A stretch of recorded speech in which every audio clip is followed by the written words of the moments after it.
Good afternoon and welcome to an episode of Cross and Culture. I'm your host, Chris. So, this is the first video episode that we're going to record, and we're just going to kind of jump in and give it a whirl. I've got a couple of simple tools here. Today, I just want to cover a Bible study on what it means to consider the lust of being right, and we'll dive into the topic a little bit more as we go forward. But yeah, this is the background. This is what it's going to look like until it looks like something else. So I hope you're doing well and that you hang around for the entire episode. Thanks.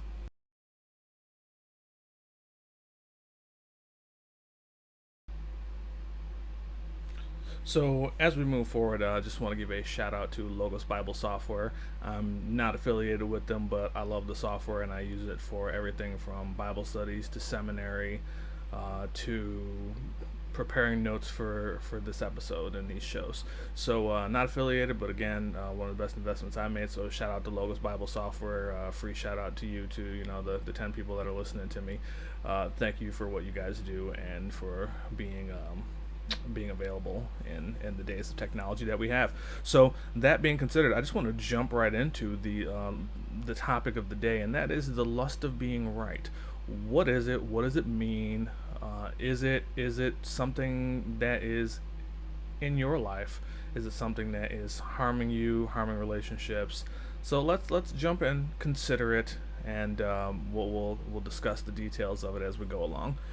First, I just want to start with saying I want to answer the question: what do you mean by the lust of being right? That's probably an important thing to answer. So I just want to answer that quickly. The lust of being right refers to a sense of needing to be right at all costs. It is become common in American culture that discussing or any kind of discussions among people of differing perspectives has become driven not by our ability to intake information, process it, analyze it, synthesize it, and then respond to it, but instead by standing and listening while others speak for the purpose that we can then also speak afterwards. So we want to just speak our minds. We don't necessarily want to engage ideas. And frankly, social media has given too many people the feeling that because they have a voice now, they are right, or that they're an expert in some particular area of knowledge or discussion. And I don't want you to get me wrong. It is great that people have a voice. I think social media is a wonderful thing. Obviously, I'm here, I'm using it, it's available. But having a voice doesn't make you an expert in something unless you're actually educated in the thing which you're talking about.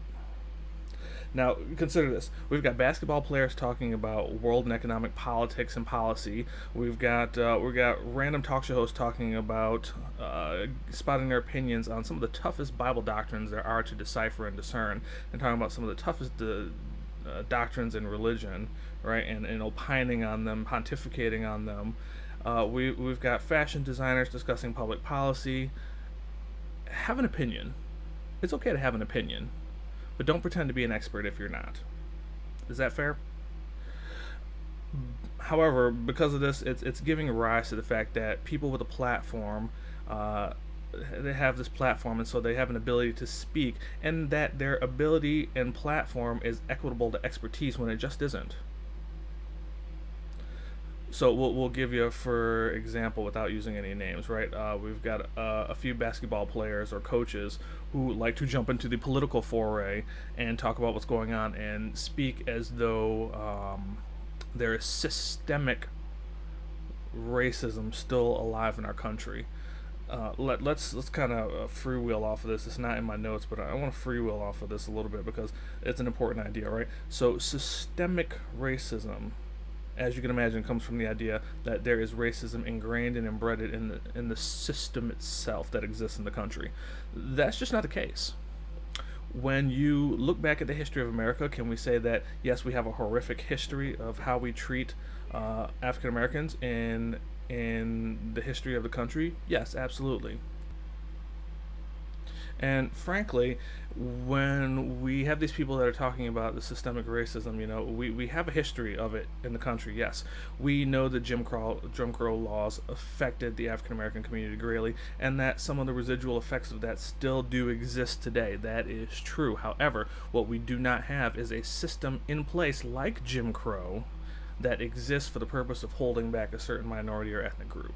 Right? So when we talk about the effects of historic systemic racism, it's very obvious to see that it has an effect, and it's affected a group of people still to this day.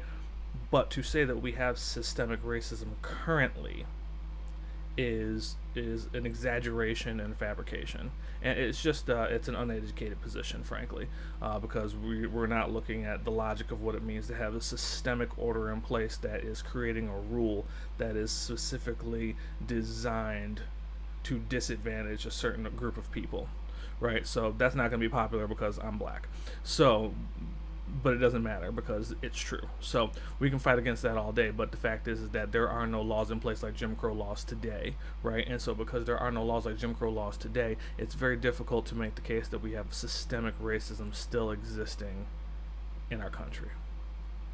That being said, because we're in a place where people believe that these platforms give them expertise, and because frankly a blue checkmark has become the new symbol of academic excellence for some reason or another, it seems that what we've got now is that we've got a bunch of people who really don't know much about what they're talking about becoming the thought leaders and thought leader of movements that really are based fundamentally and categorically on error. Now, we could get into formal logical fallacies and talk about how some of these movements are built on formal logical fallacies, right? You have a straw man argument where you essentially you kind of move the goalpost on the point of the argument, and then you build off of that, right? The straw man or the red herring arguments, where you shift the understanding or meaning of something in the middle of the discussion, and then say, "Aha, got you." Well, no. Just because you've decided to use a red herring in your argument and build off of it, and now you've got a movement, that platform or that movement doesn't make it any less of a logical fallacy. You're still wrong. But the problem is that people don't know how to think anymore, right? People just argue. Like I said, they have discussions so that they can then, once they're done listening, they can then say what they want to, and it doesn't really matter if it's related to what's being said. They don't engage ideas. People don't engage ideas in a way that is beneficial to the culture, beneficial to society, beneficial to themselves. And this is a problem not just with the cross, but it's a problem with the culture, right? It's not just a problem for churches, it's not just a problem for culture, it's a problem for people. So the point of what I'm here doing is reminding us that we're in the world, not of it. And so what that means in this context is that we are in a position where we have to make sure that we're not falling into the trap, into the lust of being right. That's it. Because we have such a culture ingrained and built into us right now, because we are built to move at this speed for the foreseeable future, people now tune out logical arguments. They don't know how to process logical arguments. They favor herd mentality. They have a group, and that group that they stay in has all the same beliefs, and discussion with another thought group is out of the question, because God forbid if it happens, it'll just become a shouting match between a bunch of people trying to dump on each other, and no one's actually hearing what the other person is saying. And frankly, I guess it makes sense at this point, because no one knows how to present an argument logically in the first place. So if we don't present arguments logically, how can anyone listen logically? But it's kind of a catch-22, right? Because one way or the other, we're failing on both sides of the spectrum, right? So the gambit that's left for us is trying to discern, one, are we falling into this trap, and two, how do we bridge it? So I want to go ahead and first define the concept of lust biblically. So to do that, I'm just going to talk to you about the lexical form here of the word that appears in the Bible. From the Bible, in a lexical sense, the word lust is not as much about sexual affection as you would think. Right? It really has taken the connotation and the understanding that it has something to do with some kind of sexual temptation, and that's really just not the case. The word itself, when you talk about it in the lexical sense, it generally just refers to something that's an evil craving. In other words, some kind of inordinate, self-indulgent craving that displaces a proper affection for God. Let me say that again so that you can hear that. It is and I'll read it exactly as I have it written. In other words, it's an inordinate, self-indulgent craving that displaces proper affections for God. So, as many sins do, this sentence to overlap with the concept of idolatry, right? Because you hear it's displacing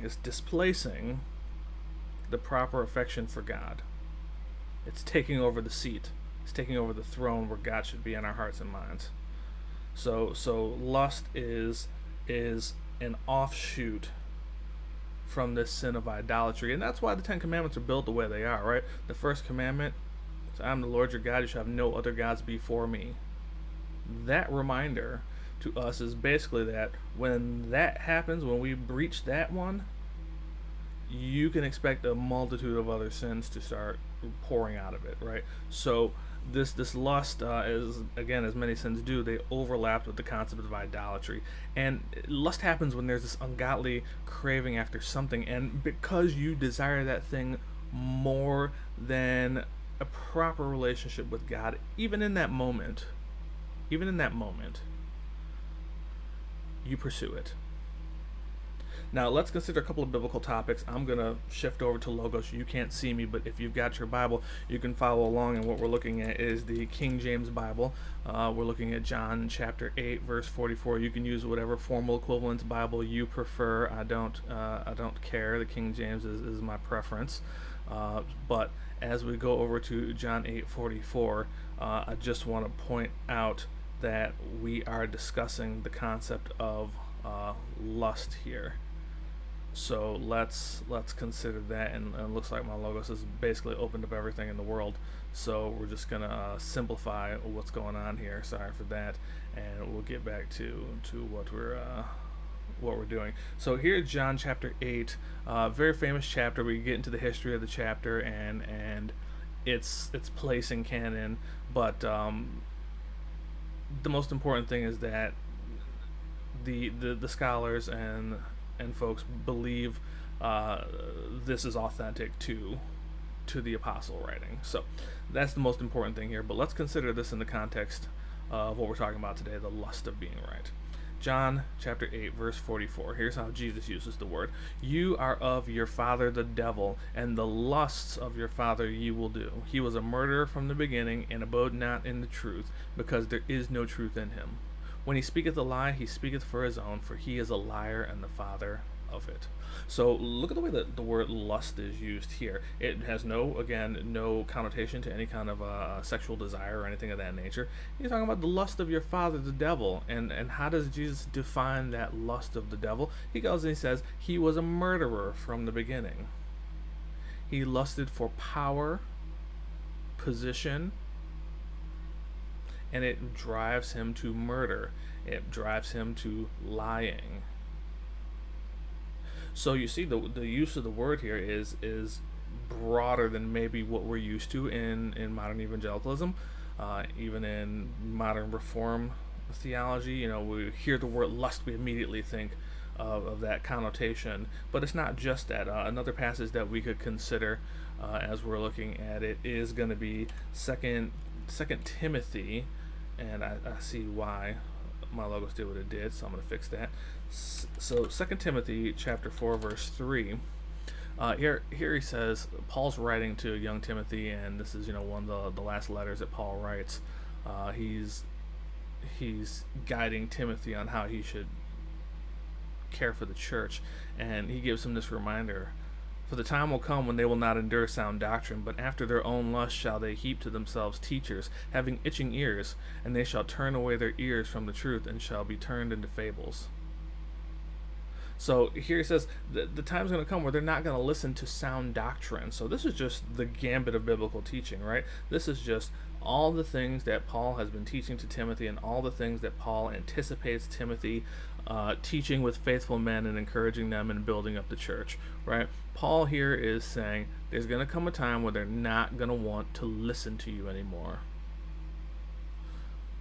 Instead, they're going to chase their own lusts, and they're going to heap to themselves teachers that satisfy their itching ears. They're going to heap to themselves people who tell them what they want to hear. So it's much more widespread than just that one thing. It really encompasses anything, right? This craving. They're going to lust for something other than sound doctrine, other than self-discipline and righteousness and keeping of oneself. So they're going to keeping of oneself unspotted from the world. They're going to desire something else, right? So we can get into other kind of debates there too, right? Because what are those other things? What are Christians allowed to do? What are they not allowed to do? Those discussions are all there, and it can all be tabled for the moment. The point here is that lust is this far-reaching, ungodly, evil desire, this craving for something that is opposite of sound doctrine and of good teaching. One last example that we can look at is, and one that will be familiar to practically everybody, is 1 John chapter 2, verse 16 and 17. It says, "For all that is in the world, the lust of the flesh, the lust of the eyes, and the pride of life, is not of the Father, but is of the world. And the world passeth away, and the lust thereof. But he that doeth the will of God abideth forever." So here, the Apostle John, he uses this in one of his letters, one of his longer letters. He uses this verse and he says, all that's in this world, the lust of the flesh. So the things that our flesh desires and crave, the lust of our eyes, right? That looking onto what someone else has and longing for it, right? That jealousy that builds from it. He's saying that lust exists in that context too. This craving, right, where you look at something and you go, oh, I wish I had that, because I'm really not satisfied, and this is not what we say out loud, but because I'm really not satisfied with the lot that God has given me, I want that. Does that sound familiar? Does that sound like another commandment, perhaps? Maybe. So, considering all these things, let's now kind of dive back into the topic. We've seen some biblical places where we know that lust is spoken about and gives us a much broader context, right? So why is it important? Why does it matter? What's the point? Well, doctrinally, let's talk about why it's important. There are going to be times when being right does matter, and I want to kind of hedge the talk with this. There are going to be times when being right matters.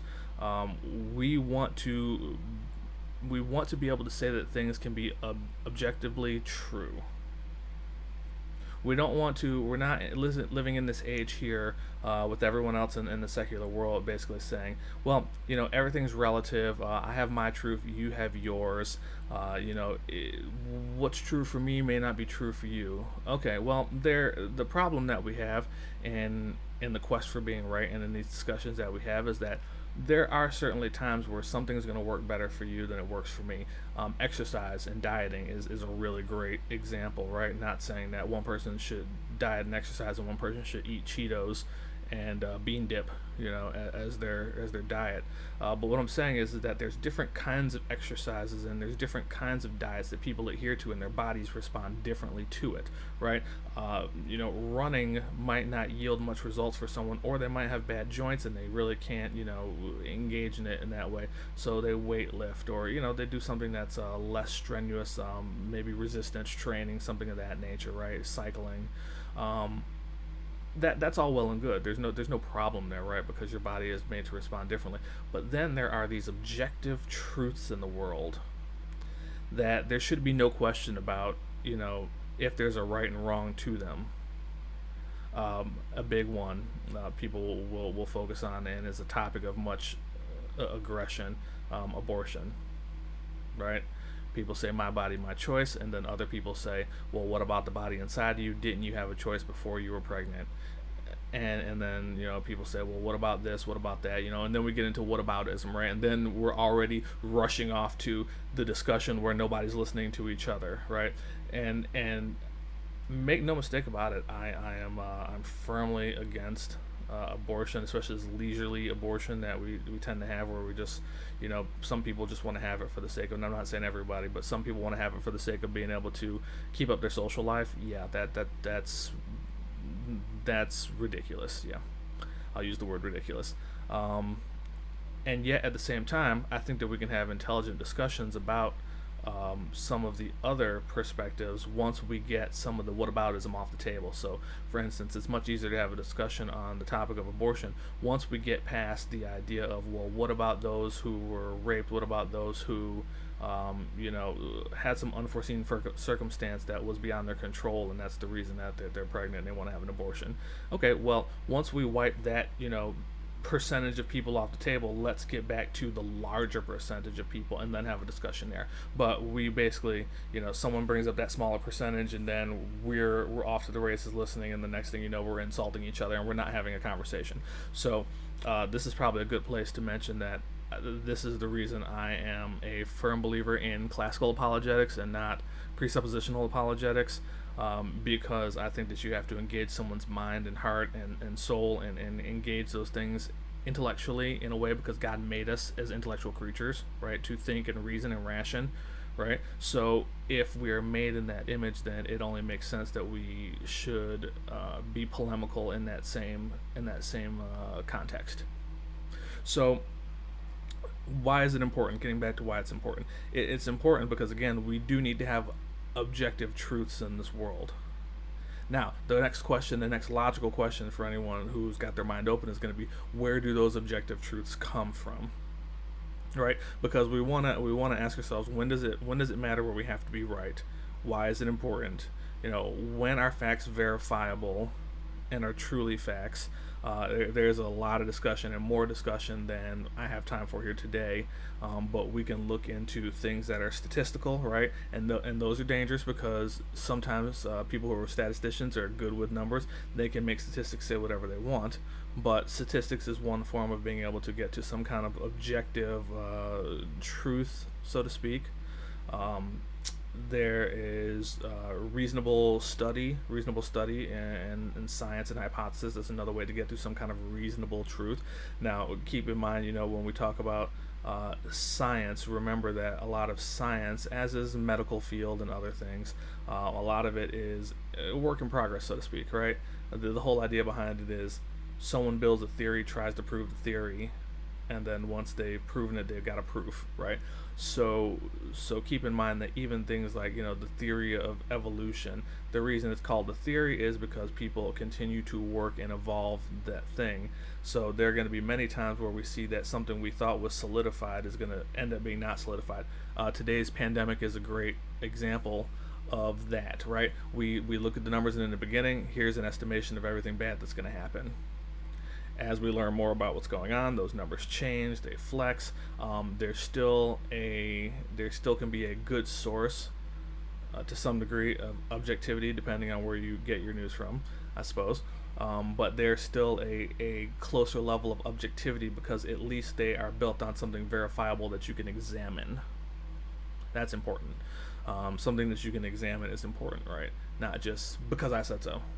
But moving back to that, we want to ask ourselves, what then is that objectable standard? Because there are going to be times, one, where we need to have, where being right matters, and then there are going to be other times where their disagreements are going to be okay.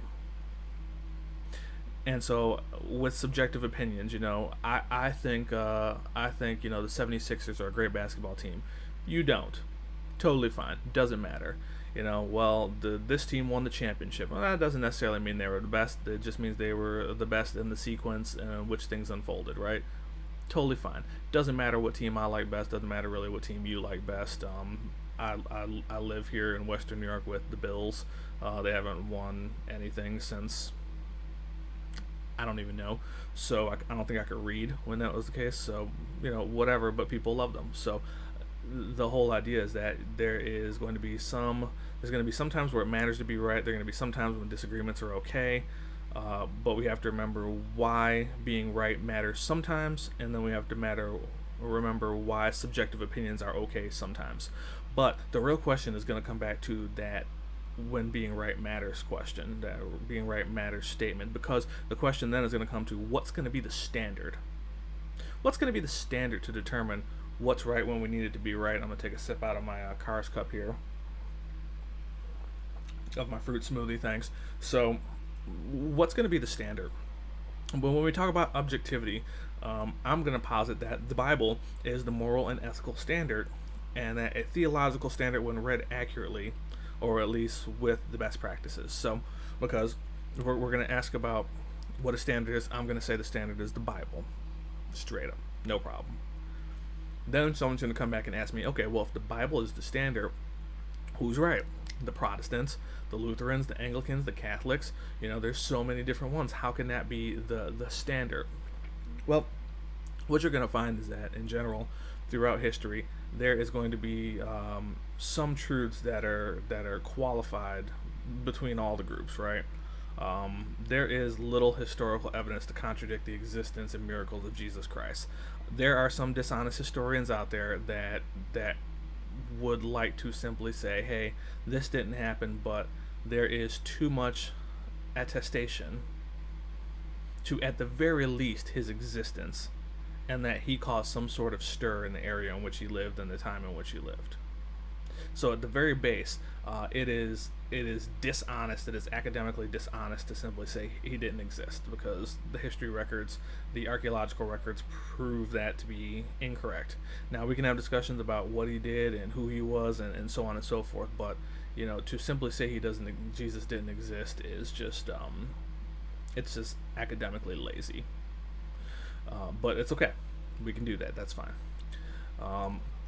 Further, if we're going to ask about the ethical standard, let's come back to this idea about then the Bible and how we know if there's so many different sects and groups and whatnot.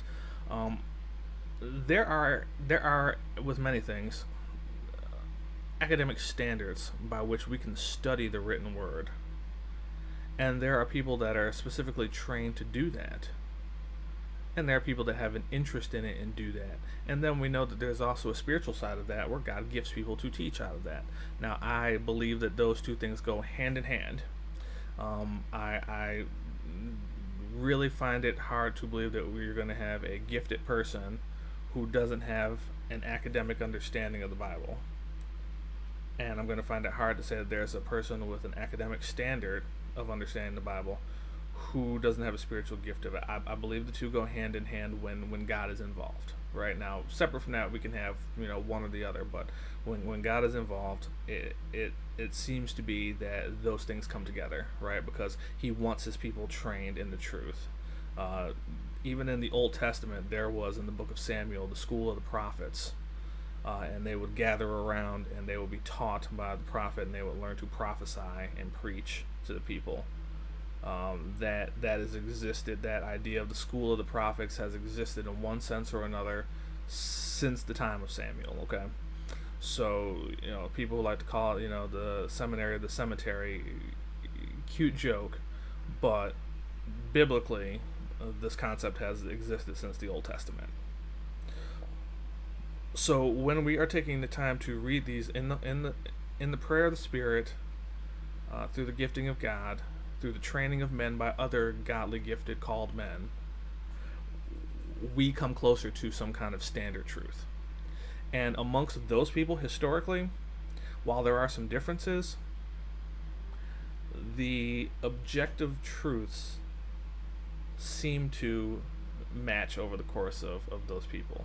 The church has historically believed, not just even in terms of the theological virgin birth, stuff like that. We've had some disagreements there, and those people have been exonerated from the church throughout history.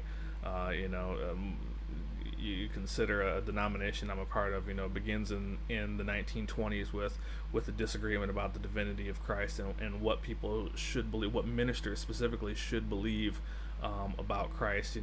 Do they have to believe this? Do they have to believe that? And Machen stands up, J. Gresham Machen stands up and says, absolutely they do. They need to believe in the divinity of Christ, the virgin birth of Christ, the inspiration of Scripture, just basic things. And people who began to question that essentially were just separated out, as God tends to do throughout history. So we'll want to consider that, but the idea is that the faithful and those who are faithful to the Scriptures, the baseline foundations tend to remain throughout time. There's always some outliers, sure, but by and large, what we're looking for is a consistency of some sort of ethical and moral standard, right? And the difference is important, right? Because one is driven by what is true and concrete and standard, and the other is an offshoot of that in the culture in which it exists, right? So for instance, you get the ethos and the mores, right? You get the idea of ethics and morals, right? And one comes from this solid foundational truth, which we believe is the Word of God, rightly interpreted by the means of which I just discussed, by those who are called, gifted, and trained to do it, and trained by other called and gifted godly men to do it. So as has been the biblical standard throughout time, forget the charlatans and the heretics and the men of questionable honor and valor, and we're talking about those who are gifted, called, and trained by God, and taught by those who are gifted, called, and trained by God, right? So the succession continues, and when we look at that, we come back to the idea then that these ethics and morals are going to be something that are going to drive, right, the ethos is going to drive the mores, right, of society, right? What is one evolves, one changes, and one is based, one is an evolution of how people interpret the other. So why does an ethical foundation even matter? Well, here's the thing: society is going to take their cue from it, right? If we have an ethical foundation, if we trust that the Word of God is the ethos, then the society is going to take its cues from there. So when our ethics and our understanding of ethics is diminished, the ever changing morality of the people is going to also be changed. So example, people look up at our president and go, "Oh man, he's a man of low morality." Well, look at the ethics we've embraced in the country and ask himself, isn't that just a reflection of the general population? No surprise. His conduct is just a reflection of the general conduct of the people. He just does it out brazenly and bold. So this is why the ethical foundation is going to matter, because it's going to drive. We have to know what the truth is. There are times when we have to know what the truth is, and it's going to be driven by the ethics on which we ground ourselves on. And because the church itself is going to be driven by this, the church is going to be driven by an understanding of what the Bible says, and we need those truths in terms of protecting life, protecting liberty, protecting religious freedom, protecting the health of the vulnerable people who can't speak for themselves. We need those ethics to continue and be a part of our Christian fabric, so to speak. And also because not just the church's actions, right? Because our churches are going to become worldly if we don't stick to a biblical ethic, but then individually, our actions and responsibilities are also going to come out of that. We're not going to see the need. We're going to become cold towards people, towards us. And I get it. Some people are, this introvert extrovert thing. Some people are all about people, and some people, really just aren't. But even the introvert myself, right? Even the strongest of introverts can show compassion for those in need. But what happens when we lose our morals because we've lost our ethos? We get to a point where then it is cold and it is disinterested and it is taking away from our ability to serve in the world as we're supposed to. So, and speaking of that, we want to talk about some of the inherent dangers. Then going back to our original topic of the lust of being right? This idea that outside of those things where there must be objective truth, we come back to the idea of things that are subjective or where people can have differing opinions. and we look at the fact that basically people are in a situation where they no longer know how to listen to discern, analyze, synthesize, and respond. We are simply looking for our first ability to interject in and speak whatever truth we think is right, whatever is necessary. What are the dangers of that? What are the dangers of that? Well, they're they're twofold. No, they're more than twofold. I've got them as really a lot. So let's just let's go through them. First, division is going to continue to spread because people are divided. Because people are basically engaging in tribalism, they're separate from what's going on. The division is going to continue to spread, and what's going to happen is when the division spread, division tends to escalate into tribalism, like I said, and then the tribalism is going to escalate into hatred. Right, we're going to hate the other group that's not in our tribe, and that hatred is going to lead to violence. So just think about that escalation. Think about the dangerous effects and the escalation of what happens when we lust after being right, when we can't learn to have a conversation and engage people with different ideas. Excuse me. Divisions spreads. It escalates to tribalism. Groups form, pack mentality. Next thing you know, that turns into hatred for other groups. That hatred escalates into violence. We're already seeing a little bit of that, right? A couple of movements in the United States, which I won't name because I don't really want to give them any credibility. But at this point, since I'm just starting, they probably have more credibility than me. But nevertheless, I'm not going to give them the voice. So, but a couple of groups that really have turned to tribalism, and that tribalism has turned to violence, hatred, and violence, which is actually the antithesis of the people they claim to be carrying on the legacy of. But then also consider a couple things. So we get into binary thinking, and binary thinking is really, really, really popular here in America. Binary thinking is this idea that leads us to believe that everything's a zero-sum game. Everything only has two options. It does exist in some scenarios. I mean, computer coding is binary, right? Zeros and ones. But in the context of human beings and connections and engagements, binary thinking is probably not the way we should engage and approach our conversation with other people. Realistically, if we're going to believe that every ethical or complex thought comes down to basically two choices, right and wrong, yours and mine, we're headed for complete incompetency. We simply can't exist that way because it's going to lead to further division, further tribalism, further hatred, and further violence. Now, here's another thing.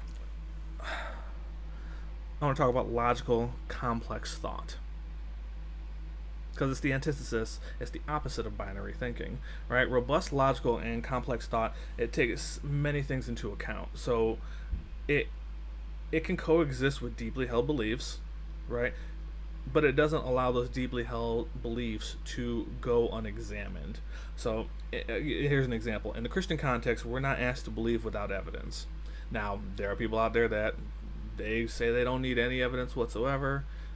They feel this very strongly. They have what they have, but I don't believe that God asks us to believe in Him in an unintellectual sense, where we don't have to have any thought. I understand that faith is the substance of things not seen, or it is the evidence of things not seen. But at the same time, there are in this world given to us. Romans 1 talks about this, how that the heavens declare the glory of God, and that when the people saw the glory of God, they didn't worship Him as God. In fact, let's just read that as it is real quick.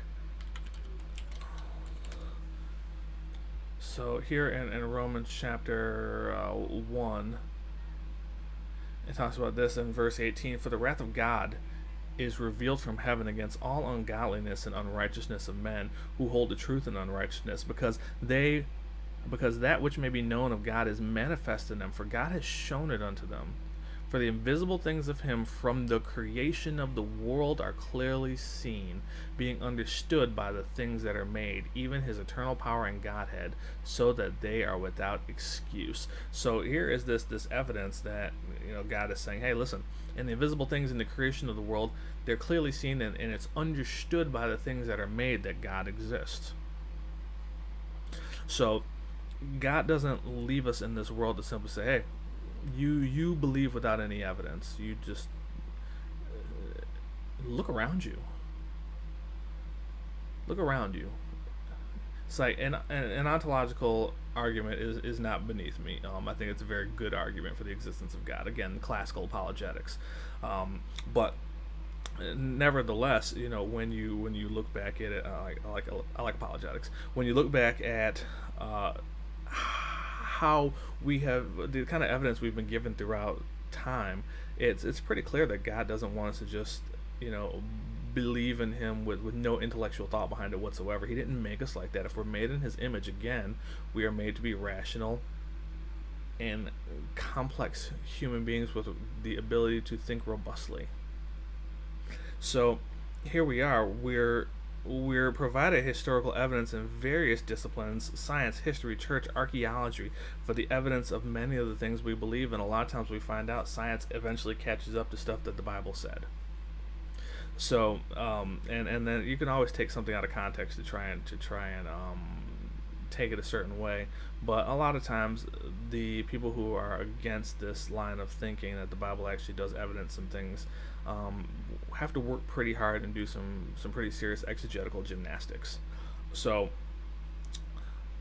holding to a faith that knows nothing, believes nothing, rests on nothing is worth little. It's worth little, and is not in agreement with how God made us. Again, so this is one of the issues I take up again with some apologetics. I won't get too deep into it, but the idea about classical apologetics is that it asks men to engage the faculties God created them with, to engage their rational thinking, to analyze, to synthesize, and to respond to what's going on in their mind. So it is no wonder that some of the best apologists at the time are also some of the best philosophers at the time. People who thought deeply and showed men how to rationalize. There's always been some argument that, well, if God was so great and so grand, why did he leave men? Why did he leave men created in, as some have been quoted saying, no better than the dirt on which we stand, and left men like Aristotle to rationalize us? But that's just not the truth. It is a matter of learned experience, where God creates us with the ability to and the capability to learn, rationalize, grow, and expand ourselves. And we have done a disservice to that gift given to us by God simply by deciding that every conversation is less than an engagement, but rather an opportunity to yell and hate someone. That desire to show yourself right or supreme or above or better than someone has clouded our ability to be rational human beings. Right? We either immediately jump to our atheist thoughts, or the Christians immediately jump to Bible verses and proof texts. And neither of which are a proper way to engage an idea. And I'm not just talking about biblical ideas, although obviously that's a context for biblical conversation. A proof text proveth little in most cases, because you need more than a verse to prove something. You need a context to prove that that's what's being taught in it. And that's why oftentimes Christians are so poor at defending their faith, because they have a Bible verse for something that truly they need a pericope, a piece of scripture, a context in which to interpret and show the accuracy and legitimacy of what they're saying. But we don't have that skill because we've been so watered down by the cultural understanding of what it means to have a conversation. We don't have that skill to engage and think anymore. But we'll push a little bit further. So I want to talk about the ability to engage us. If you ever read the book of 3rd John, I encourage you to take some time to read it. But there was a man there who had a man named Diotrephes, and And there's some debate as to whether he was leading the church that is being written to, or if he was a fellow worker with Gaius. But the scripture said that he loves to have the preeminence among them, and that in 1 John, 3 John 9, the spirit of preeminence is quietly behind the desire to portray oneself as always right. That is where the spirit of the lust of being right lives, in the hope of preeminence, to be the person that can look down upon someone, can look down upon them, and shame them. And when we can't shame them, we just yell at them. It's the old saying. When you have the facts, you pound the facts. When you have the truth, you pound the truth. When you don't have either, you pound the table. That's what happens. When you don't have facts of what happened, when you don't have verifiable truth, you end up just seeing who can bang the table the loudest, and that's what a lot of conversation is like. Now, there's something to be said about knowing when basically you can't have a discussion with someone because they are not open to a rational discussion where they can cogently address what you're saying, respond, and then give their perspective and allow you space to respond. And when you engage those people and you find that that's the case, sometimes it's better to just cut ties and move on. But by and large, we want to learn how to engage again. So consider that we want to release that spirit of preeminence if it's holding on to us, and we want to be able to give up this feeling of needing to control what's going on and be able to engage a conversation, allow someone the space to from your perspective be wrong, right? Allow them the space to say the things they need to say, and then if you've got rebuttal to it, address that before you introduce a new topic. Our ability as Christians to help people see what's true, and I am reformed in terms of salvation as it gets. John Gill leaning, some people I'm super lapsarian. Some people call it hyper Calvinistic. I don't really think that's the case. I believe that the sovereignty of God is upon salvation and that he is going to do the work. There's not going to be that going on. However, our job as Christians, not knowing who those people are, is to engage everyone. And so when we engage people who are, for lack of a better term, engageable, I won't necessarily teachable, I'll say engageable, because people aren't always going to walk away having learned something. You're not always going to convince someone, but in an effort to do those things, what you have to do is be able to engage in such a way where you can listen to what they're saying and actually respond to what they're saying to you before you interject new concepts and ideas into the conversation. If you can't do that, then there's no point in talking to anybody ever. But engaging means it's going to allow yourself to hear someone out so that when you answer, you contribute a real exchange of concept and ideas. And without this, you'll never engage. You'll be no better than the people who believe that the loudest person in the room is the smartest. You'll be no better than the people who without facts or truth, bang their fist on the desk and hope for the best. But it's essential to living in peace. And living in peace is going to require engaging with other people. If the topic isn't critical, if it's not heresy, it may even be okay to let someone walk away with what you believe is an inaccurate thought. Because people need space to grow. So you have to determine what the conversation is. Does it need to be absolutely right at that time? Is it going to endanger someone's physically, spiritually, mentally to hold on to that wrong thing? Or can you let them speak what they believe and begin to slowly engage parts and pieces of it, and allow yourself to be engaged too. Allow yourself to be questioned. Allow yourself to be considered and asked questions of, because it'll only solidify what you believe if you hold to that belief in earnest and through a real conviction of thought and contemplation and consideration.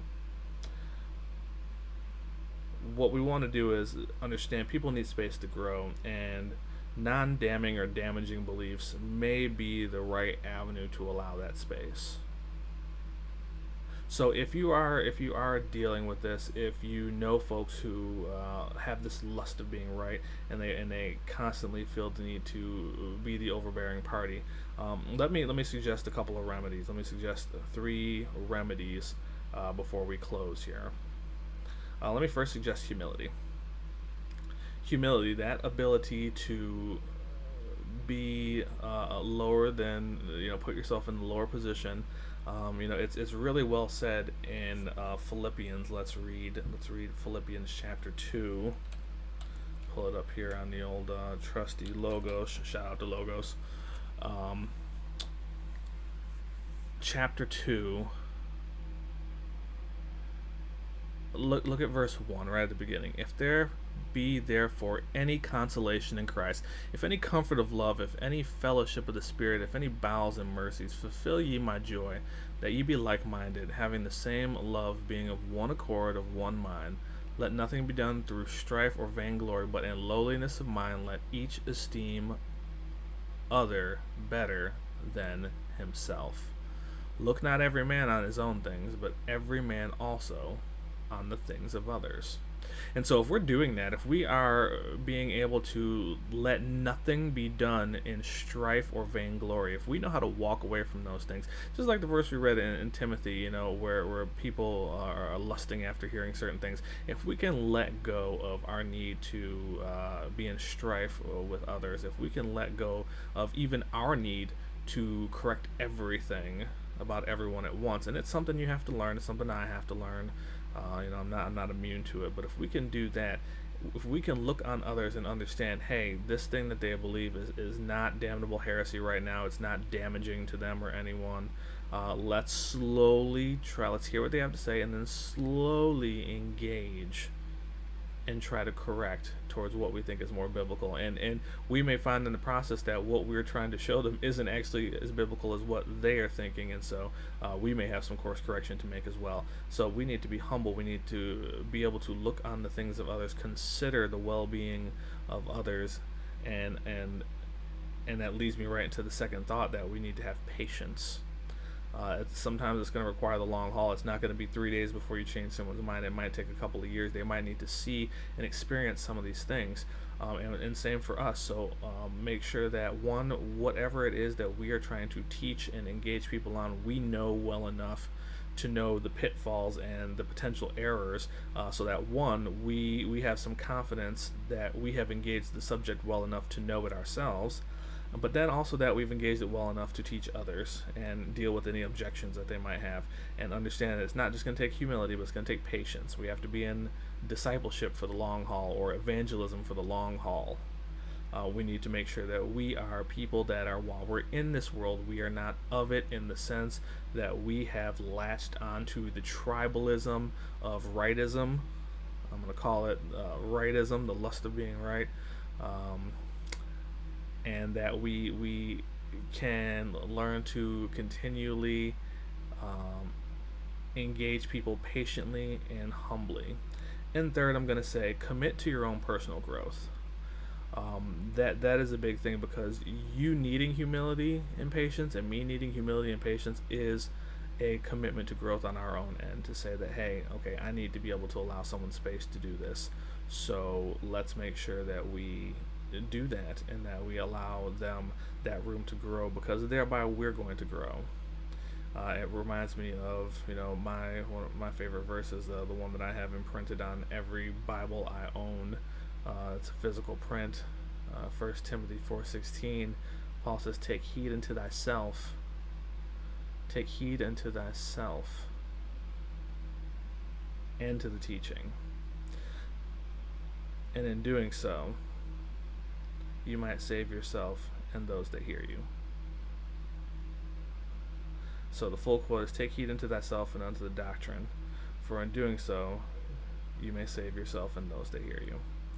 Paul's admonition was, take heed to yourself, know yourself, and then know your doctrine. If you take heed to yourself and your doctrine, you will be a useful instrument, because you are engaging yourself with the truth before you engage someone else with the truth. and that is sentiment to something Jesus says about a speck in your own eye. So it's something we want to consider. I hope that you have taken some time to listen and engage with what's being said, with what I've had to say here today.